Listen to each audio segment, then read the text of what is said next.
കുടുംബം. പിന്നെ അബൂ സുഫിയാന്റെ കൂടെ എന്താ ഈ സാധനം തുടക്കം മുതൽ എന്തായി പിന്നെ പ്രാധാന്യം കൊടുക്കുന്നത്? അതൊരു സമീപനം, അത് മനുഷ്യരുടെ സാധനം. അതിന് നമ്മൾ എതിരാളിയാക്കണം, അത് നമുക്ക് വേണം, അത് നമുക്ക് വേണം. ശേഷമല്ലേ അബൂ സുഫിയാൻ ഇസ്ലാമിലേക്ക് വന്നത്? മക്ക ശേഷം അബൂ സുഫിയാൻ ഇസ്ലാമിലേക്ക് വന്നത്.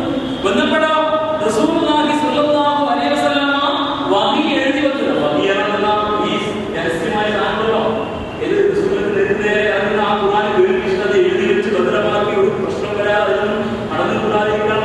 ശ്രദ്ധയോടെ നടത്തുന്ന ഖുർആന്റെ രേഖപ്പെടുത്തൽ. ആ വഹി എഴുതുന്ന പ്രഗത്ഭരായ സഹാബയെ കിറാമിലാണ് അബൂ സുഫിയാൻ സ്ഥാനം കൊടുത്തത്. അത്രമേൽ ആലോചിച്ചില്ല. ഇതെന്തേ നമ്മൾ മറന്നുപോയത്? അപ്പൊ എല്ലാവരെയും അബൂജാഹിലാക്കുന്നത് അതോ അബൂജാഹിലിനെ അബൂജാഹിലാക്കുന്നത് അബൂ സുഫിയാനൊക്കെ കാണണം. വേറെ ചിന്തിക്കും. രണ്ടാളുകളിനെ കൊണ്ട് പടച്ചവനെ ദീനെ സഹായിക്കാൻ പ്രാർത്ഥിക്കുമ്പോ ആ തിരുനബിയുടെ തല കൊയ്യാനുള്ള ഉപരിന് വേണ്ടിയല്ലേ ആ പ്രാർത്ഥന നടന്നത്? എന്തേ ആ ഉപരിനോട് ഇങ്ങനെ സമീപനം സ്വീകരിച്ചത്? എല്ലാ ഉപരുമായും ഒരേപോലെ നിർത്തിയില്ല. അപ്പൊ ഇത് സമീപനമാണ്. ഇസ്ലാം അങ്ങനെയാണ്. വളരണം, വികസിക്കണം, ഉയരണം, നിലനിൽക്കണം, അതിൻ്റെതായ ദൗത്യങ്ങൾ പരിക്കണം, അതിന് മനുഷ്യന്മാരെ കൊണ്ട് ചേർത്ത് പിടിക്കണം. അതുകൊണ്ട് നമുക്ക് മനുഷ്യരെ ആഞ്ഞുകൊണ്ട് നിലപാട് വേണം, മനുഷ്യരെ ആഞ്ഞുകൊണ്ട് നിലപാട് സ്വീകരിക്കണം. അങ്ങനെ പറയാൻ പറ്റും. അല്ലെങ്കിൽ അവരുടെ ഉദ്ദേശം എല്ലാവരും കളിക്കുന്ന സിനിമാവുമായിരുന്നു. പക്ഷെ അവ നമ്മളോട് നടക്കണ്ട വെച്ചാൽ നമുക്ക് നിലപാട് വേണം, നമ്മൾ ആ നിലപാട് സ്വീകരിച്ചു വേണം പെരുമാറാൻ. അങ്ങനെ വരുമ്പോ ശുദ്ധ അബൂജാഹിൽമാരാണെന്ന് ആ കൂട്ടത്തിലെ അബൂ സുഫിയാനെ ഇങ്ങോട്ട് എടുക്കാൻ പറ്റുമെങ്കിൽ അവൻ നമ്മുടെ എതിരാളിയാണെങ്കിൽ പോലും അവൻ പ്രതീക്ഷ വെക്ക്. അതാണ് പഠിപ്പിച്ചത്. ഈ അബൂ സുഫിയാൻ അബൂജഹൽ ഒരേ പാർട്ടിയെ കുറിച്ചൊന്നുമില്ല. ഒരേ പാർട്ടി അവർക്ക് കൂടിയാണ് മക്കയെ നയിക്കുന്നത്. അവർക്ക് ഇസ്ലാമിന്റെ എതിരാളികളാണ്. പക്ഷേ ആ കഠിന ഹൃദയനായ ശത്രുക്കളിൽ രണ്ടുപേരോട് രണ്ട് സമീപനം അല്ലാതെ വിഷയത്തെ ശത്രുക്കളിൽ പോലും ശുദ്ധ കാഫിരികളിൽ പോലും രണ്ടുപേരോട് രണ്ട് സമീപനം. അത്രവരെ പോകണം. അനുയായികളുടെ അനുകൂലികളെ കൂടെ നിർത്തണം. നിസ്സംഗരെ നമ്മുടെ അനുകൂലികളാക്കി മാറ്റണം. ശത്രുപക്ഷത്തേക്ക് പോകരുത്. ശത്രുപക്ഷത്തുള്ളവരിൽ പോലും പറ്റുന്നതിനെ എഴുതണം. അതിൽ കിട്ടുന്നവനെ കിട്ടി, ഇന്നവനെ കിട്ടിയാൽ കൊള്ളാം എന്നവന് മനസ്സിൽ തോന്നിയാൽ അവന് വേണ്ടി പ്രാർത്ഥിക്കാൻ വരെ തെളിവാണ് ഉമറിന് വേണ്ടിയുള്ള പ്രാർത്ഥന. അപ്പൊ ഇതാണ് ഇസ്ലാമിന്റെ രീതി. ഈ ചരിത്രം വിട്ടിട്ട് നമ്മൾ എവിടെ പോകാം? എന്തെങ്കിലും മുസ്ലിങ്ങൾ മാത്രം നാടാണ് എങ്കിൽ പോലും പാടില്ലല്ലോ. അവിടെ മുസ്ലിങ്ങൾ മാത്രം നാടാണെങ്കിൽ തൽക്കാലം വിട്ടേക്കാം. കാരണം പ്രശ്നമില്ല, ഇവരെന്തായാലും കുഴപ്പമില്ലാവുക. ഇത് സഹോദരമായ ഇസ്ലാമിന് ഒരടി മുന്നോട്ട് പോകാൻ പറ്റുമ്പോഴേക്ക് 4 അടി പുറകോട്ട് വലിപ്പിക്കുന്ന നിലപാടാണ് ഈ സമുദായം സ്വീകരിക്കുന്നത്.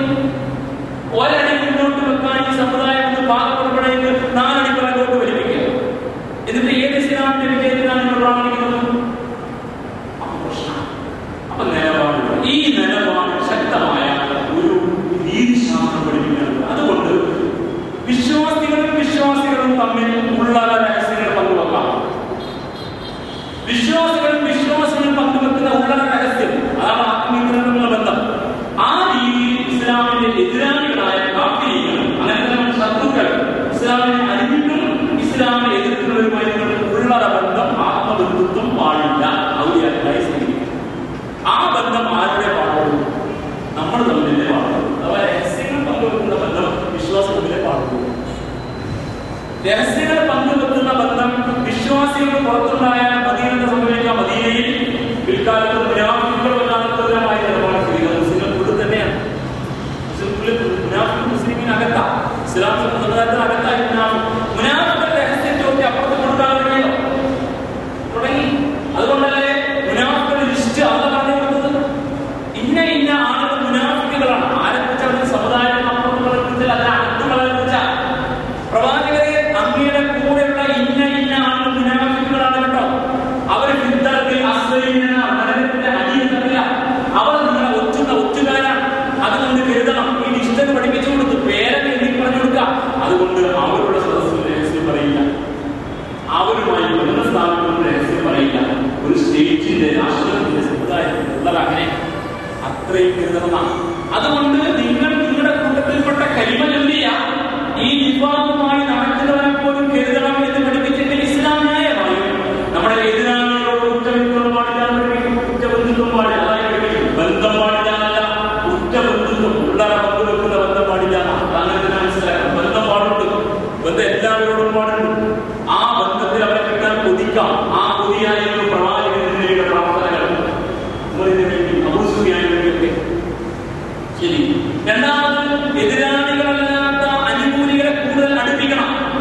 പുസ്തകങ്ങളെ നമ്മോട് ചേർത്ത് നിർത്തണം, അങ്ങോട്ട് പോകരുത്. അപ്പൊ അതിനുവേണ്ടി ബോധപൂർവമായ സമീപനം സ്വീകരിക്കണം. സക്കാത്തിനുവരെ അതിനെ ഇനപ്പിടിച്ച് അള്ള പഠിപ്പിച്ചു. പക്ഷെ നമ്മുടെ ആളുകൾ അതിനുവരെ മുസ്ലിങ്ങൾ കാണുന്ന ദുരുപയോഗം. അപ്പൊ ഈ അർത്ഥത്തിൽ നിലപാട് സ്വീകരിക്കണമെന്നത് വിവിധങ്ങളായ ആയത്തിലൂടെ പിന്നെയും പഠിപ്പിച്ചു. ഇത് നിങ്ങൾ കുറച്ച് ആയത്ത് ശ്രദ്ധിക്കാം. നീ ഒരായത്ത് പഠിച്ചാൽ തന്നെ വലിയ വിജയമാണ്. ഒന്നായിട്ട് ഓരോരുത്തരും തീർക്കാൻ തോന്നിയില്ല. ഇനി ഈ നിലപാടിന്റെ വ്യത്യസ്തങ്ങൾ ഖുർആൻ പഠിപ്പിച്ച വശങ്ങൾ നിങ്ങൾ കേൾക്കുക സഹോദരന്മാരെ. സൂറത്തുൽ മുംതഹിന 2 ആയത്ത് നിങ്ങൾ എഴുതി വെക്കണമല്ലോ. നമ്പർ എഴുതി വെച്ചാൽ പറഞ്ഞു കൊടുക്കണേ സമുദായത്തിൽ, അല്ലെങ്കിൽ രക്ഷപ്പെടില്ല. ഇവരെന്തോ കാണിക്കട്ടെ, നമ്മളൊന്നും ചെയ്യുന്ന വെച്ചാൽ പോരാ. ഇവരങ്ങനെ കാണിക്കപ്പെടാൻ പറ്റില്ല. ഇടപെടാൻ നമുക്ക് നിർബന്ധമായിട്ട് ഇടപെടാൻ പറ്റും. സൂറത്തുൽ മുംതഹിനയിലെ 1-ാമത്തെ ആയത്ത് യാ അയ്യുഹല്ലദീന ആമനൂ അല്ലയോ സത്യവിശ്വാസികളെ ലാ തത്തഖിദു അദുവ്വി വഅദുവ്വകും ഔലിയാ, എന്റെയും നിങ്ങളുടെയും ശത്രുവിനെ നിങ്ങൾ കുറ്റമിത്രമായി സ്വീകരിക്കും. പ്രയോഗം നിങ്ങൾ നോക്കണം. ഇവിടെ ആയത്തിന്റെ വിശദീകരണമായി വരുന്നത് സൂറ ആൽ ഇംറാൻ ആയത്തിന്റെ വിശദീകരണ ശേഷം അൽ ഖുർആൻ യുഫസ്സിറു ബഅദഹു ബഅദ, ഖുർആനിലെ പല ആയത്തിന്റെ അപ്പുറത്തെ ആയത്ത് വിശദീകരിക്കും. അതിനായിട്ടുള്ള സൂറയുടെ അവസാന ഭാഗത്ത് തൊട്ടുള്ള സൂറയാണ് മുംതഹിന. അതിൽ 1-ാമത്തെ ആയത്ത് യാ അയ്യുഹല്ലദീന ആമനൂ അല്ലയോ സത്യവിശ്വാസികളെ ലാ തത്തഖിദു അദുവ്വി വഅദുവ്വകും, എന്റെയും നിങ്ങളുടെയും ശത്രുവിനെ നിങ്ങൾ സ്വീകരിക്കരുത്. ഔലിയാ, കുറ്റമിത്രങ്ങളായി ആത്മബന്ധുക്കളായി സ്വീകരിക്കരുത്. തുൽഖൗന ഇലൈഹിം ബിൽ മവദ്ദ, വളരെ സ്നേഹത്തോടു കൂടി നിങ്ങൾ എല്ലാവരിലേക്കും ഇട്ടുകൊടുക്കുന്ന രീതി. തുൽഖൗന അല്ലാതെ ഇട്ടുകൊടുക്കുക, മവദ്ദ സ്നേഹം കൊണ്ട്, നിങ്ങളുടെ സ്നേഹബന്ധം കൊണ്ട് എല്ലാം ഇട്ടുകൊടുക്കുന്ന അവസ്ഥയിൽ എന്റെയും നിങ്ങളുടെയും ശത്രുവിനെ നിങ്ങൾ ആത്മമിത്രമായി സ്വീകരിക്കും. സംഗതി വ്യക്തമാണല്ലോ. അരബത്തായി പറഞ്ഞത് വളരെ കൃത്യമായി. അത് ശത്രു, നോൺ മുസ്ലിം അല്ല ശത്രു. നോൺ മുസ്ലിം ശത്രുക്കളല്ല, അവരിൽ മിത്രങ്ങളുണ്ട്, അടുപ്പിക്കേണ്ടവരുണ്ട്, അടുപ്പിച്ചാൽ അടുക്കുന്നവരുണ്ട്, നമ്മളോട് പകമില്ലാതെ ജീവിക്കുന്നവരുണ്ട്. ശത്രുവാ. ശത്രുവിനോട് നിങ്ങൾ അടുത്ത ബന്ധത്തിൽ സ്ഥാപിക്കരുത്. അവൻ എന്റെ ശത്രുവാണ്, നിങ്ങളുടെ ശത്രുവാണ്. അതുവക്കും ആ ആത്മബന്ധത്തെ വിശദീകരിച്ചു. എന്താണ് ബന്ധത്തിന്റെ രീതി? ബന്ധം പാടില്ല എന്നല്ല, ഔലിയാന്ന് പറഞ്ഞില്ലേ, അതിന്റെ വിശദീകരണം സ്നേഹം കൊണ്ട് നിങ്ങൾ അവരിലേക്ക് വിട്ടുകൊടുക്കുന്ന, നിങ്ങൾ നിങ്ങളെ വിട്ടുകൊടുക്കുന്ന അത്രയും സ്നേഹബന്ധായി നിങ്ങൾ. അങ്ങനെ വരുമ്പോൾ നിങ്ങളുടെ കയ്യിൽ നിന്ന് പലതും അവര് കിട്ടും. ആ ഒരവസ്ഥ പാടില്ല, ബന്ധം പാടില്ല എന്നല്ല. നമ്മൾ എന്താണ് ഖുർആനിൽ കാണിക്കുന്ന അനീതി? ഈ ഔലിയ എന്ന ബന്ധത്തെ ഖുർആനിന്റെ വിഷയത്തിൽ വലിയ സ്നേഹം കൊണ്ട് നിങ്ങൾ നിങ്ങളെ തന്നെ അവരിലേക്ക് സമർപ്പിക്കുന്ന ആ ഒരു അവസ്ഥയിൽ നിങ്ങൾ അവരുമായി ബന്ധം പാടില്ല. അവൻ എന്റെയും നിങ്ങളുടെയും ശത്രുവാണ്. അപ്പോൾ നമ്മുടെ ശത്രുവിനോട് ഈ പറയുന്ന എല്ലാ രഹസ്യങ്ങളും പങ്കുവെക്കാൻ പറ്റുന്ന ബന്ധുത്വം പാടില്ല. എന്നാൽ ബന്ധം പാടും. സൂറത്തുൽ മുംതഹിന 1-ാമത്തെ ആയത്ത് ഇങ്ങനെ ഒരു രീതി സ്വീകരിച്ചാൽ ആയത്തിന്റെ അവസാന ഭാഗത്തായ ഈ രീതിയിലാണ് സ്ഥാപിച്ചാൽ വളരെ കൃത്യമായ വഴികളില്ല. അപ്പൊ ശത്രുവിനോടുള്ള ബന്ധത്തിലാണ് ഈ പറഞ്ഞ രീതി. അത് ബന്ധം എന്നതല്ല, കേവല ബന്ധമല്ല, ആത്മബന്ധുത്വമാണ്. അഥവാ കാര്യങ്ങൾ അവരിലേക്ക് സ്നേഹം കൊണ്ട് നിങ്ങൾ അവരിലേക്ക് വിട്ടുകൊടുക്കുന്ന, നിങ്ങൾ തമ്മിൽ ഒന്നാകുന്ന, നിങ്ങളുടെ ഹൃദയം ഒന്നാകുന്ന അവസ്ഥയിൽ നിങ്ങൾ ബന്ധം സ്ഥാപിക്കരുത്. നിങ്ങളറിയാതെ നിങ്ങളിൽ നിന്ന് അവനവന്റെ ലക്ഷ്യം തേടും. അവന് അജണ്ടയുണ്ട് എന്നാണ്, അവന് അജണ്ടയുണ്ട്, അവന് ഇടൽ അജണ്ടയുണ്ട് എന്നാണ്. അപ്പൊ അതേ ആയത് അതേ സൂറയിൽ മുംതഹിനയിൽ 81-ാമത്തെ സൂറ, ഈ 2 സൂക്തങ്ങളുടെ നിലപാട് മനസ്സിലാവും. ഒരേ അധ്യായത്തിലാണ്. മുംതഹിന 81-ാമത്തെ ആയത് ലാ യൻഹാകുമുല്ലാഹു അനില്ലദീന ലം യുഖാതിലൂകും ഫിദ്ദീൻ വലം യുഖ്രിജൂകും മിൻ ദിയാരികും അൻ തബറൂഹും വതുഖ്സിതു ഇലൈഹിം ഇന്നല്ലാഹ യുഹിബ്ബുൽ മുഖ്സിതീൻ. ലാ യൻഹാകുമുല്ലാഹു, അല്ലാഹു നിങ്ങളെ തടയുന്നില്ല. ശരിക്കും മനസ്സിലാക്കണം, അല്ലാഹു നിങ്ങളെ തടയുന്നില്ല. അനില്ലദീന ലം യുഖാതിലൂകും, നിങ്ങളോട് യുദ്ധം ചെയ്യാത്തവരോട്, വല്ലദീന യുഖാതിലൂകും ഫിദ്ദീൻ, ദീനിന്റെ പേരിൽ ദീനിന്റെ കാര്യത്തിൽ നിങ്ങളോട് യുദ്ധം ചെയ്യാത്തവരോട്, വലം യുഖ്രിജൂകും മിൻ ദിയാരികും, നിങ്ങളുടെ വീട്ടിൽ നിന്ന് നാട്ടിൽ നിങ്ങൾ പുറത്താക്കാത്തവരോട്. അപ്പൊ നിങ്ങളോട് ദീനിന്റെ പേരിൽ യുദ്ധം ചെയ്യാത്തവരോട്, നിങ്ങളെ നാട്ടിൽ നിന്നോ വീട്ടിൽ നിന്നോ പുറത്താക്കാത്തവരുമായ ആളുകളോട് അൻ തബറൂഹും, നിങ്ങൾ നല്ല നിലയിൽ വർത്തിക്കുക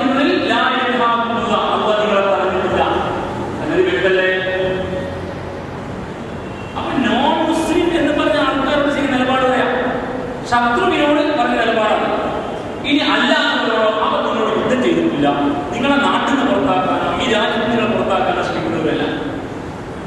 അത് വളരെ വ്യക്തതയുടെ നിങ്ങളോട് അനുകൂലിക്കുന്ന സഹോദരന്മാർ അവർ പറഞ്ഞ് നിങ്ങൾ ഇവിടുത്തെ പൗരന്മാരാ, നിങ്ങളത് പുറത്തു വന്നവരല്ല, നിങ്ങൾ ഇവിടുത്തെ ആൾക്കാരെ മാത്രം ആരോഗ്യത്തിനകത്ത് ഇത്ര ആളെ ഉണ്ടായുള്ളൂ. അങ്ങനെ നിങ്ങൾ ഇവിടുത്തെ ആൾക്കാർ തന്നെ, നിങ്ങൾ ഈ നാട്ടിൽ പൗരന്മാരെന്നല്ലേ പറയുന്നത് ആണ്.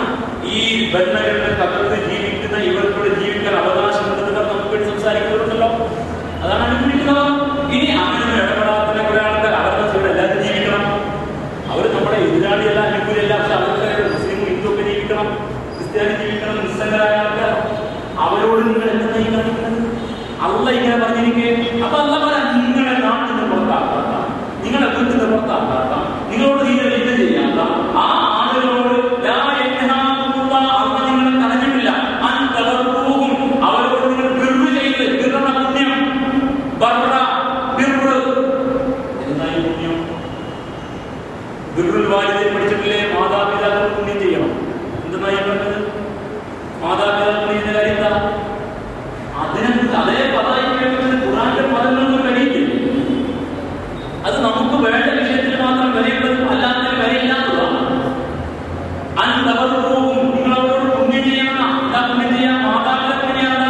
മാതാപിതാക്കളെ പരിചരിക്കണം, സ്നേഹിക്കണം. അതുപോലെ തന്നെ ഇവരോട് നമുക്ക് ആ ബന്ധം വേണം. അത് നമ്മൾ ചിലരോടൊന്നല്ല പറഞ്ഞത്, അതിനും മാനയുണ്ട് അർത്ഥം. അങ്ങനെ അവരോട് കണ്ടാൽ പാടില്ല, അടുക്കരുത്, പോകരുത്, ആൾക്കൂടെ കൂട്ടരുത്, മരിച്ചാൽ കേൾക്കരുത്, കല്യാണത്തിന് വിളിക്കരുത്. അവരുടെ കടയിൽ പോയി സാധനം വാങ്ങരുത് എന്ന് വരെ പറയുന്ന മൗലികന്മാരുണ്ടല്ലോ ഈ നാട്ടിൽ. എഴുതി വെച്ചിട്ടില്ലേ? നിങ്ങൾ തെളിവ് വേണമെങ്കിൽ ഞാൻ തരാം. എന്നായി വരുന്നത് നമ്മൾ തമ്മിൽ ഭർത്താവ് ഇസ്ലാമിന്റെ മഹത്വം പറയുന്ന ഇസ്ലാമിൽ ചെയ്യുന്നതാണ് വിചാരിച്ചത്. നമുക്കൊരു ബാധ്യത അത് എന്നിട്ട് സകല ബന്ധങ്ങൾ കുറിച്ച് മാറ്റി ഒരു കൂട്ടർ നാമുകൊണ്ട് പ്രസംഗിച്ച് എഴുതി വേറെ ആളുടെ ആയുധം എല്ലാ സാമൂഹിക ബന്ധങ്ങളും കുറിക്കലാണ്. സാമൂഹിക ബന്ധങ്ങളെ പാലിക്കാനാണ് വേണ്ടി നിലപാടെടുക്കുന്ന ശത്രുവിനെ ശത്രുവായി കണ്ടോ, ബന്ധമാവാം, ആത്മബന്ധം പാടില്ല. ബാക്കിയുള്ളവരെ കാണില്ല, അവരെ നിങ്ങൾക്ക് വേണം എന്ന് അന്ന് പഠിക്കുമ്പോൾ നമുക്ക് ആരും വേണ്ട, ഞങ്ങൾ മതി, ഞങ്ങൾ തന്നെയാണ് തൗഹീദിന്റെ ബാക്കി ശുദ്ധിന്റെ ആൾക്കാരാണ്, അങ്ങനെ ഞങ്ങൾ മാത്രം സ്വന്തത്തിൽ എന്തൊക്കെ പറയാൻ പോയാൽ നിങ്ങൾ ഇസ്ലാമാണോ പറയുന്നത് നമ്മൾ ചോദിക്കേണ്ടി വരില്ലേ? അതാണ് അള്ളാഹു നിങ്ങളെ തടഞ്ഞിട്ടില്ല, വിലക്കിയിട്ടില്ല. ഇതിന്റെ പേരിൽ നിങ്ങളോട് യുദ്ധം ചെയ്യാത്തവർ, പല യുദ്ധയും നിങ്ങളെ വീട്ടിൽ നിന്നോ നാട്ടിൽ നിന്നോ പുറത്താക്കാത്തവർ, അവരോട് അന്തവർക്കും നിങ്ങൾ നന്മയിൽ വർദ്ധിക്കുന്നതിന് അത് വിലക്കിയിട്ടില്ല. അവരോട് നിങ്ങൾ നീതിപൂർവ്വം പെരുമാറണം, നീതിപൂർവ്വം പെരുമാറണം. നീതിമാന്മാരെ അവർ ഇഷ്ടപ്പെടുന്നു. ഇത് മുസ്ലിം സമുദായത്തിന്റെ നീതിയാണ് കാര്യത്തിൽ പറയുന്നത്. നോൺ മുസ്ലിമുകളുടെ കാര്യം അവരോട് നീതി കാണിക്കണം, അവരോട് പുണ്യത്തോടെ പെരുമാറണം, നന്മയിൽ വർദ്ധിക്കണം. അള്ളാഹ് അങ്ങനെയുള്ളവരെ ഇഷ്ടപ്പെടുക. അള്ളാഹിന്റെ ഇഷ്ടം തേടി നടക്കുന്ന നമുക്ക് പിന്നെ ഇതിന് മടി കാണില്ല. നമ്മളെങ്ങനെ മടി കാണിക്കും? ഞാനിപ്പോൾ കുടുങ്ങിയിരിക്കുകയാണ്, നിങ്ങൾ പുറത്തെ കാര്യങ്ങൾ നമ്മുടെ സ്ഥാനങ്ങളുണ്ടോ അത് ഉൾക്കൊള്ളാൻ പറ്റില്ല. എന്തെങ്കിലും